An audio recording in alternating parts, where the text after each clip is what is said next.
నమస్కారం. పీసీఎన్ వార్తలకు స్వాగతం. వార్తల్లోని ముఖ్యాంశాలు.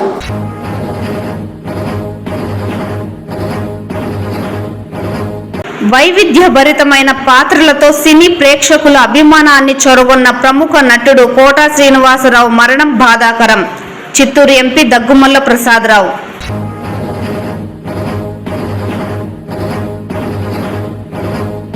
నూతన జాతీయ విద్యా విధానం 2020లో భాగంగా జిల్లాలోని ప్రాథమిక పాఠశాలల ప్రధానోపాధ్యాయులకు నిపుణ్ భారత్ శిక్షణ ఇప్పించనున్నాం.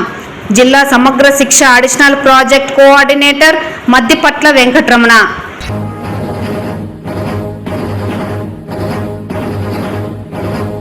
మాజీ ముఖ్యమంత్రి జగన్ బంగారుపాలెం పర్యటనలో ఫోటోగ్రాఫర్పై దాడికి పాల్పడ్డ ముగ్గురిని అదుపులోకి తీసుకున్న బంగారుపాలెం పోలీసులు కేసు నమోదు చేసి రిమాండ్కు తరలింపు.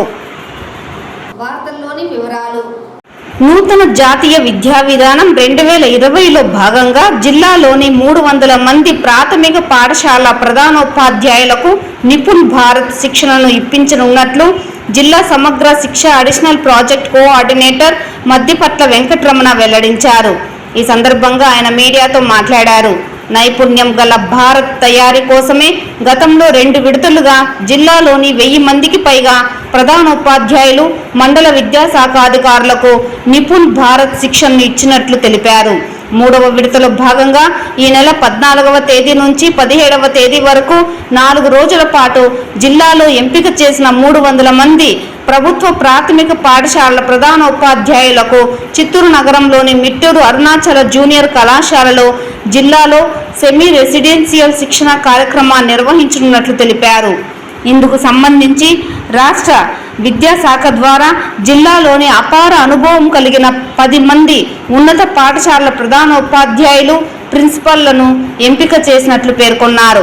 ఈ శిక్షణ కార్యక్రమాన్ని ఈ నెల 14వ తేదీన జిల్లా కలెక్టర్ సుమిత్ కుమార్, చిత్తూరు పూతలపట్టు ఎమ్మెల్యేలు గురజాల జగన్మోహన్ తదితరులు ప్రారంభిస్తారని వివరించారు.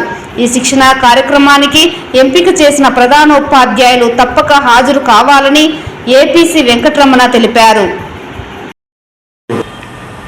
ప్రాథమిక పాఠశాలల ప్రధానోపాధ్యాయులకు వృత్తి నైపుణ్యంతో పాటు నాయకత్వ లక్షణాలను పెంపొందించడానికి న్యూ ఎడ్యుకేషన్ పాలసీ 2020లో భాగంగా సోమవారం అంటే 14/7/2024 నుంచి 17/7/2024 వరకు 4 రోజుల పాటు ఈ లీడర్షిప్ క్వాలిటీస్ను పెంపొందించడానికి అరుణాచల్ జూనియర్ కాలేజీ నందు ఈ లీడర్షిప్ ట్రైనింగ్ జరగబోతుంది.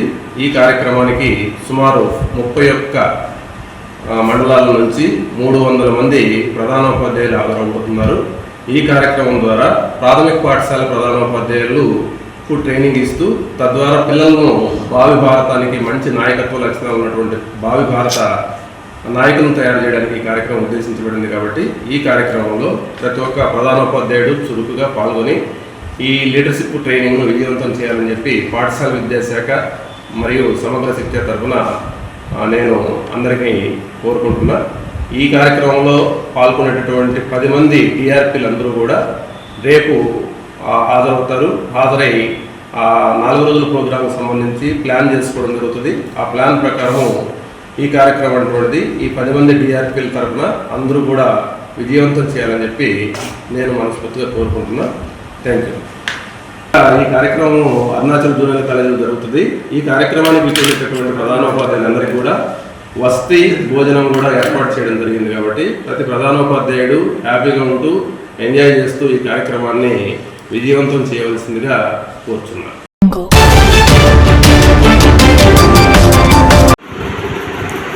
వైవిధ్యభరితమైన పాత్రలతో సినీ ప్రేక్షకుల అభిమానాన్ని చొరగొన్న ప్రముఖ నటుడు కోటా శ్రీనివాసరావు మరణం బాధాకరమన్నారు చిత్తూరు పార్లమెంట్ సభ్యుడు దగ్గుమల్ల ప్రసాదరావు.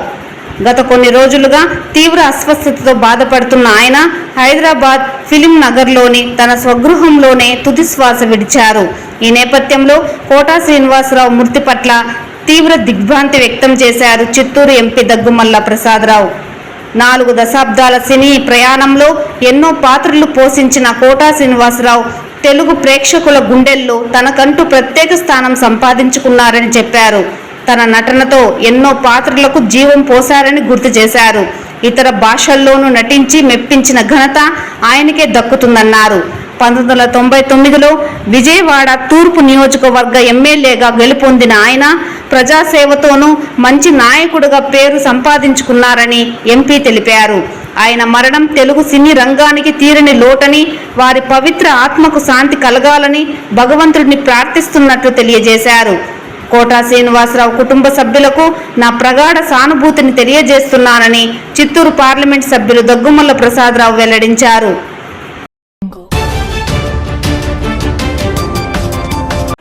రాష్ట్ర మాజీ ముఖ్యమంత్రి జగన్మోహన్ రెడ్డి బంగారుపాలెం పర్యటనలో భాగంగా ఆంధ్రజ్యోతి ఫోటోగ్రాఫర్ శివకుమార్పై జరిగిన దాడి ఘటనలో 3 నిందితులను శనివారం రాత్రి బంగారుపాలెం పోలీసులు అదుపులోకి తీసుకున్నారు.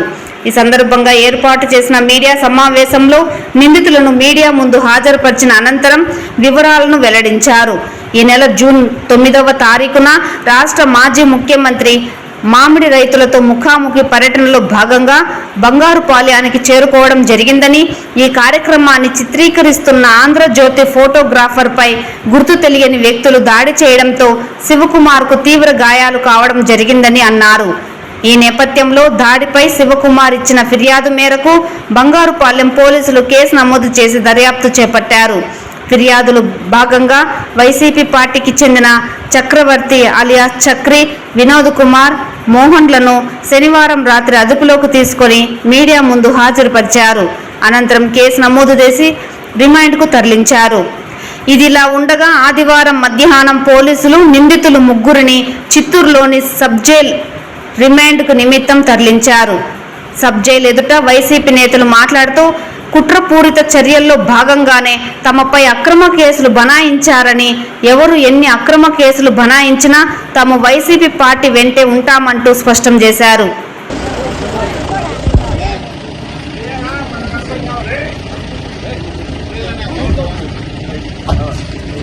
మాకు జగనన్న మీద ఉండేది కరుడు కట్టిన అభిమానం. మా మీద వచ్చి తప్పుడు కేసులు, అక్రమ కేసులు పెడుతున్నారు. మేము జగనన్న అభిమానులు, జగనన్న కోసం ప్రాణాలు ఇచ్చేదానికన్నా మేము సిద్ధంగా ఉన్నాం. జై జగనన్న, జై జగనన్న, జై జగన్,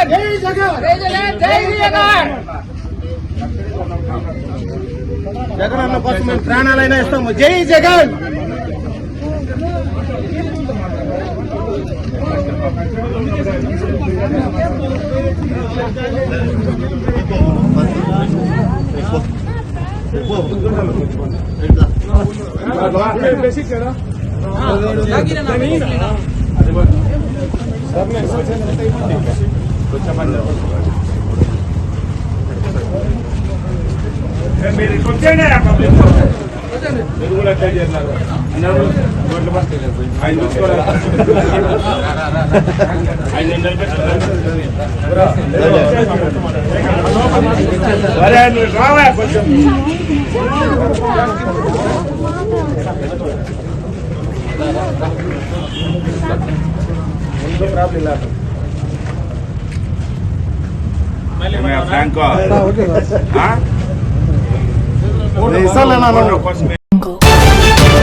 చిత్తూరు జిల్లా బంగారుపాలెం మండలం మొగిలి ఘాట్ సమీపంలో వ్యాన్ అదుపు తప్పి డివైడర్ను వ్యాన్ ఢీకొనడంతో మంటలు చెలరేగిన ఘటన ఆదివారం చోటు చేసుకుంది.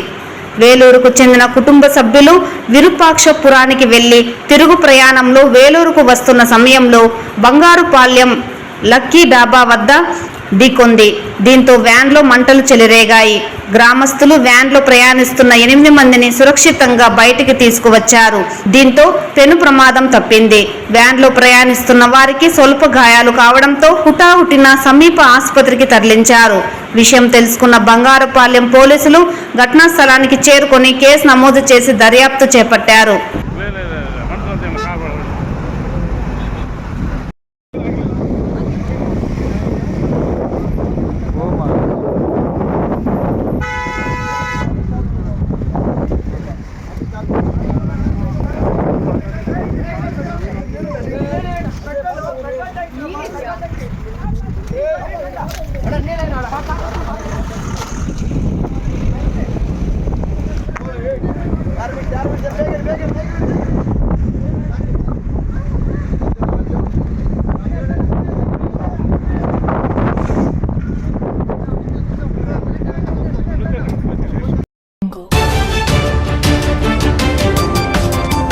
తిరుమల శ్రీవారి ఆలయంలో ఆదివారం ఉదయం శ్రీ శ్రీ శ్రీ పెద్ద జియంగారి చాతుర్మాస దీక్ష సంకల్పం అత్యంత వైభవంగా ప్రారంభమైంది. శ్రీ వైష్ణవ సాంప్రదాయకర్త శ్రీ రామానుజాచార్యుల పారంపర్య చతుర్మాస దీక్ష విశేషమైంది. ఆషాఢ శుద్ధ ఏకాదశి రోజున శ్రీ మహావిష్ణువు యోగ నిద్రలోకి వెళ్లి తిరిగి కార్తీక శుద్ధ ఏకాదశి రోజున మేల్కొంటారని ప్రాశస్త్యం. కావున ఈ 4 నెలల కాలాన్ని చాతుర్మాస్యం అంటారు. చాతుర్మాస్య వ్రతం ప్రాచీన కాలం నుండి ఆచరణలో ఉన్నట్లు పురాణాల ద్వారా తెలుస్తోంది. ముందుగా శ్రీ శ్రీ శ్రీ పెద్ద జియంగార్ స్వామి మఠంలో కలశ స్థాపన, కలశ పూజ, విశ్వక్షేణ ఆరాధన, మోదిని పూజ శాస్త్రోక్తంగా నిర్వహించారు. తర్వాత సేకరించిన పుట్టమన్నుకు ప్రత్యేక పూజలు నిర్వహించి చాతుర్మాస సంకల్పం స్వీకరించారు. అనంతరం శ్రీ పెద్ద జియంగారు తిరుమల బేడి ఆంజనేయ స్వామి వారి ఆలయం పక్కన గల జియంగారి మఠం వద్ద నుండి శ్రీ చిన్న జియంగారు మరియు ఇతర శిష్య బృందంతో బయలుదేరారు. తిరుమల క్షేత్ర సాంప్రదాయాన్ని పాటిస్తూ స్వామి పుష్కరిణి శ్రీ వరాహ స్వామి వారి బాలాలయాన్ని సందర్శించారు. అక్కడి నుంచి మంగళ వాయిద్యాలతో శ్రీవారి ఆలయానికి విచ్చేశారు. శ్రీవారి ఆలయ మహాద్వారం చెంత టీటీడీ చైర్మన్ డిఆర్ నాయుడు, ఈవో శ్యామలారావు, అదనపు ఈవో వెంకయ్య చౌదరి ఇతర ఆలయ అధికారులతో కలిసి సాంప్రదాయబద్ధంగా స్వాగతం పలికారు. జియంగార్లు శ్రీవారిని దర్శించుకున్న తర్వాత శ్రీ పెద్ద జియంగారికి మేల్ చాట్ వస్త్రాన్ని, శ్రీ చిన్న జియంగారికి నూలు చాట్ వస్త్రాన్ని బహుకరించారు. అనంతరం శ్రీ పెద్ద జియంగార్ మఠంలో శ్రీ పెద్ద జియార్ స్వామి, చిన్న జియార్ స్వామి కలిసి ఈవో, అదనపు ఈవోలను సాలువాతో సన్మానించారు.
తిరుమల శ్రీవారిని ఏపీ విద్యుత్ శాఖ మంత్రి గొట్టిపాటి రవికుమార్ దర్శించుకున్నారు. ఈ రోజు ఉదయం నైవేద్య విరామ సమయంలో కుటుంబము సమేతంగా స్వామివారిని దర్శించుకున్నారు. ఈ సందర్భంగా ఆయనకు ఆలయ అధికారులు దర్శన ఏర్పాట్లు చేసి అనంతరం తీర్థ ప్రసాదాలను అందజేశారు. శ్రీవారిని దర్శించుకోవడం సంతోషంగా ఉందని ఆలయం వెలుపల మంత్రి అన్నారు. కూటమి పాలన ఏడాది పూర్తయిన సందర్భంగా సంక్షేమ పథకాల వివరాలను, అభివృద్ధి కార్యక్రమాలను ఇంటింటికి ప్రచారం చేస్తున్నట్లు వెల్లడించారు.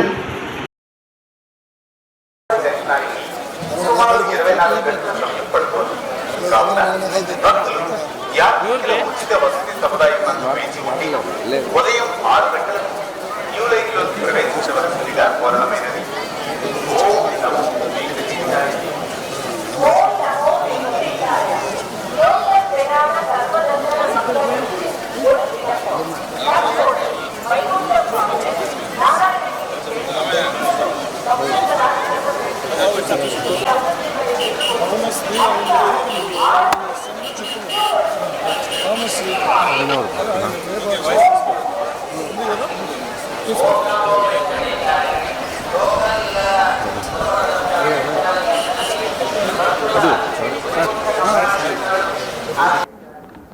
దర్శనం చేసుకోవడానికి వచ్చాం. మేము మా కుటుంబ సభ్యులు, మా సోదర శాసనసభ్యులు అందరూ కూడా దర్శనం చేసుకున్నాం.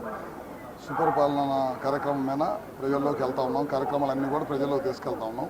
ప్రభుత్వానికి, ప్రజలకి అంతా మంచి జరగాలని చెప్పి భగవంతుని కోరుకొని వచ్చాము. ఈ వార్తలు ఇంతటితో సమాప్తం. నమస్కారం.